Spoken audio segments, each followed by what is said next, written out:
Nilai tukar rupiah melemah hingga ke level terendah sepanjang sejarah. Pada tanggal 12 Mei 2026, rupiah untuk pertama kalinya menembus level psikologis 17.500 per dolar Amerika Serikat. Pelemahan rupiah tersebut tidak lepas dari tekanan eksternal yang kembali meningkat.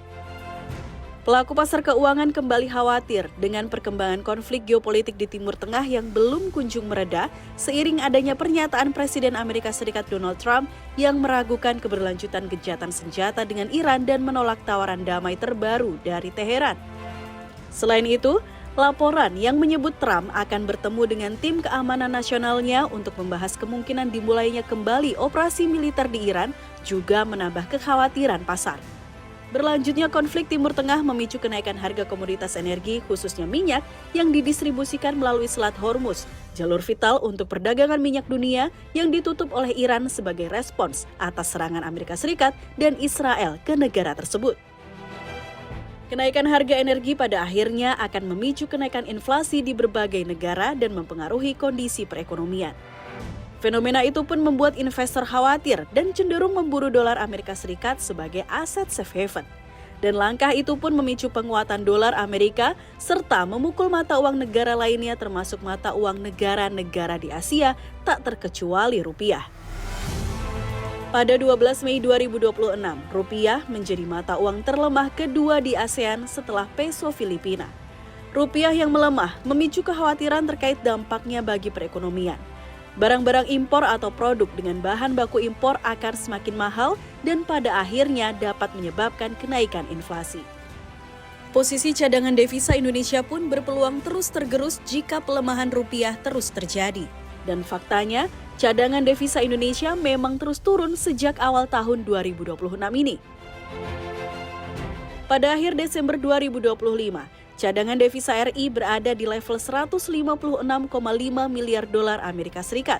Namun di akhir April 2026, cadangan devisa Indonesia tercatat hanya 146,2 miliar dolar Amerika. Ini berarti cadangan devisa telah tergerus sekitar 10,3 miliar dolar Amerika hanya dalam 4 bulan pertama di tahun ini.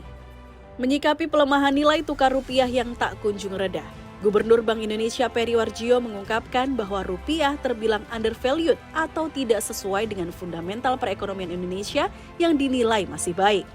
Perekonomian Indonesia tumbuh 5,61% pada kuartal pertama 2026 dan angka tersebut merupakan angka pertumbuhan yang tertinggi di antara negara-negara G20.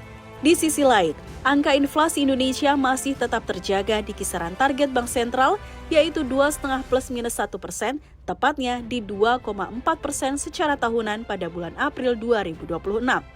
Ditambah lagi, neraca perdagangan Indonesia masih mencatat surplus untuk bulan ke-71 secara beruntun sejak Mei 2020. Tadi dibahas dan mendapatkan arahan dari Bapak Presiden mengenai nilai tukar. Berkaitan dengan dua hal penting mengenai nilai tukar. Bahwa yang pertama nilai tukar sekarang itu undervalue.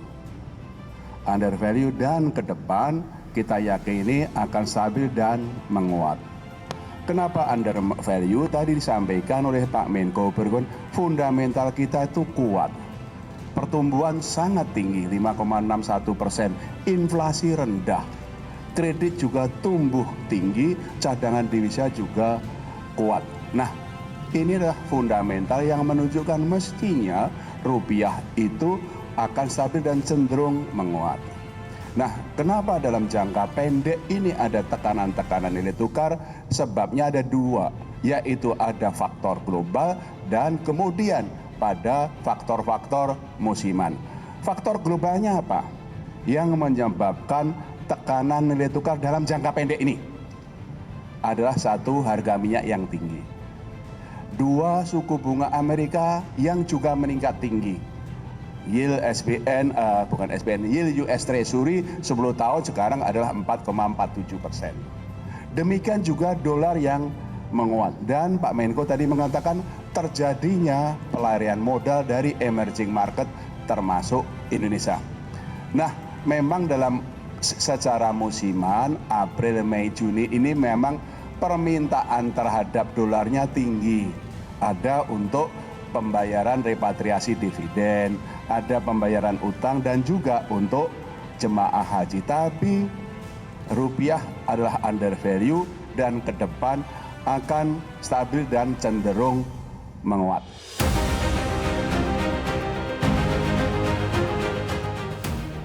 Kondisi fundamental ekonomi Indonesia juga disebut masih kuat oleh Menteri Keuangan Purbaya Yudi Sadewa. Menurut Purbaya, ketahanan energi dan pondasi ekonomi Indonesia tergolong masih kuat meski Indonesia berstatus net importir bahan bakar minyak yang memicu kekhawatiran soal ketahanan energi dan kesehatan anggaran belanja pemerintah Indonesia di tengah kenaikan harga minyak dunia akibat konflik Timur Tengah. Orang juga banyak bilang Indonesia fiskalnya goyah, maka rupiahnya lemah-lemah dan lain. Kalau rupiah namanya BI ya nanti aja saya udah pernah menjawab. Tapi kalau kita lihat dari ketahanan energi, kita itu amat kuat. Itu nomor 2 tuh, kalau sebelah kanan tuh. Perbandingan ketahanan energi terhadap krisis energi global. Kalau ada krisis global, kita nomor 2 paling kuat dibanding negara-negara lain. Bahkan dari Amerika, dari China, dari Australia dan lain-lain. Ini keluaran dari mana? Dari siapa? World Bank, bukan? JP Morgan. ADB juga melakukan hal yang sama, studi yang sama. Cuma mereka nggak bisa publish, karena kalau mereka publish, nanti negara-negara yang di bawah goncang katanya. Jadi mereka yang di bawah nggak minta, jangan dipublish. Tapi official ADB bilang sama saya, kita di atas, ini di top 2 juga. Jadi, di tengah krisis energi dan krisis global ini, kita fondasinya amat kuat. Sebelumnya, saat rupiah menembus level 17.400-an per dolar Amerika Serikat, Presiden Prabowo Subianto telah mengumpulkan para menteri ekonomi hingga gubernur Bank Indonesia untuk mengambil langkah strategis demi menjaga stabilitas nilai tukar rupiah. Gubernur Bank Indonesia menyebutkan ada 7 langkah strategis yang dilakukan dalam pengendalian rupiah, termasuk di dalamnya pengetatan jumlah pembelian dolar Amerika Serikat. Peningkatan pengawasan kepada bank-bank dan korporasi yang terutama kami lihat bank-bank korporasi yang aktivitas pembelian dolarnya tinggi, kami kirim pengawas ke sana koordinasi dengan Bu Frederica Widiasari dari Ketua OJK untuk memastikan bagaimana stabilitas sistem keuangan terjaga. Terima kasih Pak Menko. Yang tadi pembatasan pembelian dolar yang sudah kami turunkan dari 100.000 menjadi 50.000, kami persiapkan, kami akan turunkan lagi menjadi 25.000 sehingga pembelian dolar sampai dengan atau di atas 25.000 itu harus pakai underlying. Selain itu, pemerintah pun turut mengeluarkan sejumlah strategi untuk turut menjaga rupiah, yaitu dengan merevisi aturan kewajiban menyimpan devisa hasil ekspor sumber daya alam di dalam negeri, serta merencanakan penerbitan surat utang berdenominasi mata uang yuan atau pandabon. Penggunaan yuan sebagai alternatif mata uang pembiayaan dinilai membantu mengurangi dominasi dolar dalam struktur utang. Dan hal ini dapat membantu menjaga stabilitas rupiah saat terjadi perubahan besar terkait nilai tukar secara global. Terkait dengan regulasi devisa hasil ekspor sumber daya alam, jadi revisi perubahan terhadap PP 36 sudah difinalisasikan dan akan diberlakukan per 1 Juni 2026. Jadi perubahan bahwa DHE SDA wajib masuk ke Himbara dan dikonversi ke rupiah maksimum 50%, dan juga terkait dengan sektor ekstraktif atau oil and gas itu berlaku seperti yang sekarang, yaitu yang berlaku 3 bulan. Yang kedua, untuk memperkuat nilai tukar, kami juga akan menerbitkan bond dalam panda bond di Cina dengan bunga yang lebih rendah sehingga kita tidak tergantung terlalu banyak ke dolar lagi. Jadi diversifikasi kita akan lebih baik lagi ke depan. Jadi prospek kita bagus, teman-teman semua nggak usah takut. Tadi Pak Presiden juga bilang sama saya, suruh sampaikan pesan bahwa uang saya cukup, duitnya banyak, jadi Anda nggak usah takut. Terima kasih. Kementerian Keuangan juga berencana mengaktifkan dana stabilisasi obligasi atau Bond Stabilization Fund dalam waktu dekat untuk menjaga stabilitas pasar keuangan domestik, terutama pada pasar surat utang negara di tengah dinamika gejolak pasar obligasi. Dana tersebut nantinya akan dipakai untuk membeli SBN atau surat utang yang dilepas asing. Dan dengan lebih terjaganya kinerja surat utang Indonesia, pada akhirnya dana asing diharapkan tidak akan mudah keluar dari pasar keuangan Indonesia dan pada akhirnya hal ini akan turut membantu menjaga stabilitas nilai tukar rupiah. Jadi pada dasarnya saya hanya ingin lihat aja supaya bondnya marketnya relatif stabil, jangan gampang digoyang oleh investor asing, itu aja. Nanti kerjanya juga pasti koordinasi dengan bank sentral, tapi dananya ada.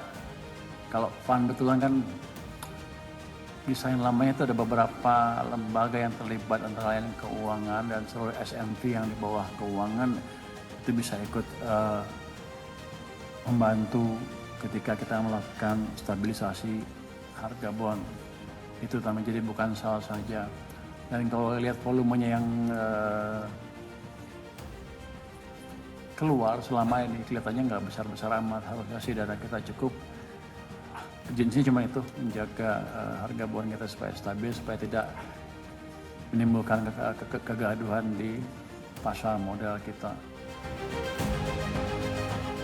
Di tengah kondisi dunia yang penuh gejolak geopolitik dan mempengaruhi arah perekonomian berbagai negara, pelemahan nilai tukar memang merupakan sesuatu yang tak terhindarkan.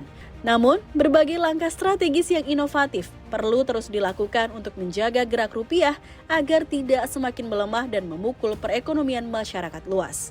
Tim Redaksi CNBC Indonesia.